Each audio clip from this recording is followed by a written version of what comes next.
ঘাটে এসে পৌঁছে গেছি। বাসটা পাইছি আমি। কিসের বাসা?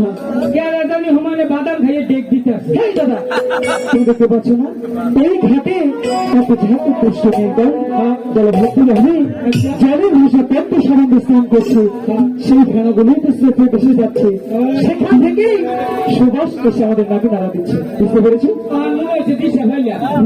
দাদা?